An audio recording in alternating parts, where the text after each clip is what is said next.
What's up, everyone? Week 6 NFL highlights. Let's get into it. Thursday night, we got the Commanders and the Bears. Honestly, I forgot this game even happened. Um, it was a close, tight game.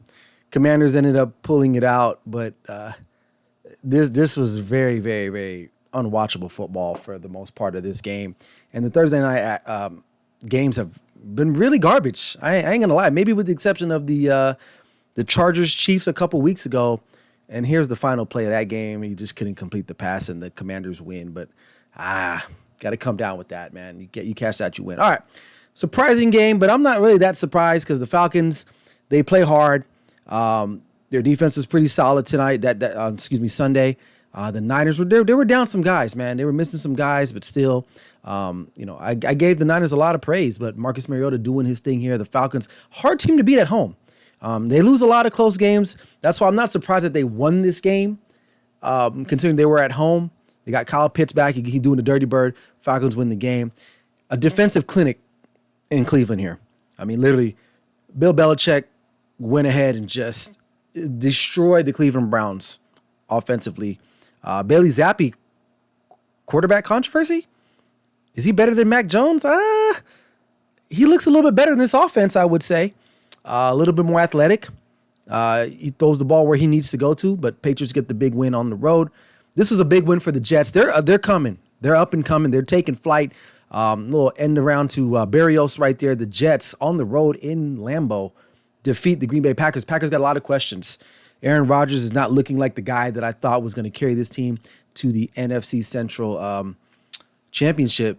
So I don't know what's going to happen, but the Jets, they have an array of talent on offense and defense. Still young, but I believe they're 4-2 now. All right, Jacksonville Jaguars, I'm selling all stock on them.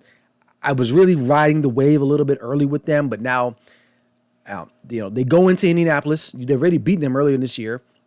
You go there on the road. You're up, and you literally just collapse at the end. Offensively, they have some talent. They just got to figure out ways to win. I don't think it's going to get done for them this year. They fall to 2-4 to a Colts team that's kind of like still in the mix. This division, the AFC South is a mix-up. I don't know who's going to win it now. Between the Colts, between the Texans, not that even. Oh, well, I guess you could add the Texans maybe in there, and then you got the Jags. I'm not sure who's going to win, but the Colts get the win at home. All right, Minnesota taking on Miami. Skylar Thompson leaves the game early. The Vikings, it's pretty much all Vikings all day for the most part.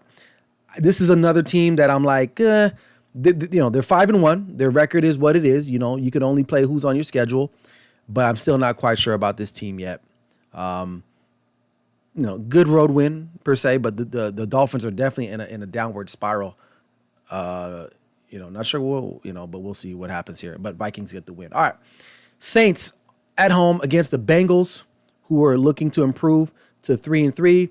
The Saints they don't know what's wrong with them, man. They can't stop anybody. The Bengals did their thing. Jamar Chase over $150, I think, in receiving yards. Joe Burrow going back to the scene of the crime where he won a national championship with Jamar Chase in the Superdome.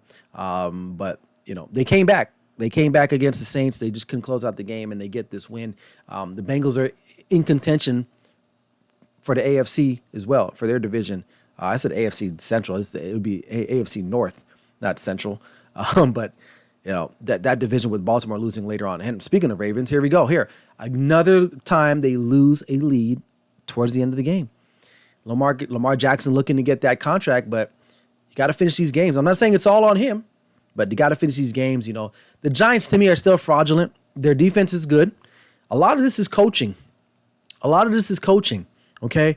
Because, look, at the end of the day, Daniel Jones is not an elite quarterback. They're simply relying on their defense to make plays, and Lamar Jackson got to put that football away.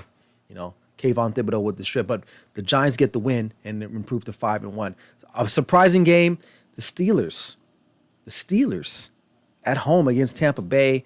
They get back on the winning side of the column. They improve to 2-4.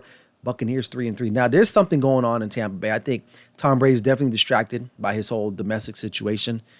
They just could not get things, even though it was a close game, just because the Steelers just don't really have a potent offense. I believe T.J. Watt played in this game again. He's back, but they just could not. They could not finish the job against the the Steelers, and the Steelers end up winning this game. And it was a close one. Not to say that the Steelers are going to win this division, which I thought they would. Now, Robbie Anderson, he is not on the Carolina Panthers anymore. He is gone. He's a Cardinal now.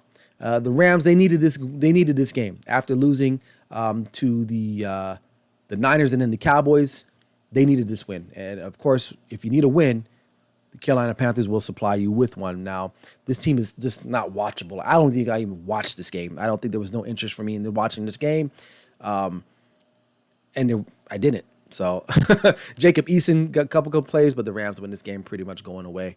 Seattle, a team that's going to be making noise now. They're mucking it up in the NFC West. You know, Geno Smith is looking pretty good now. They got their defense right a little bit in this game. Obviously, the bots play on the special teams, but overall, Pete Carroll likes to do one thing or two things: run the football and play good defense. And today they did that, or Sunday they did. Game of the day. This is a matchup, a preview of probably the AFC Conference Championship game. These games are getting closer and closer each time they play.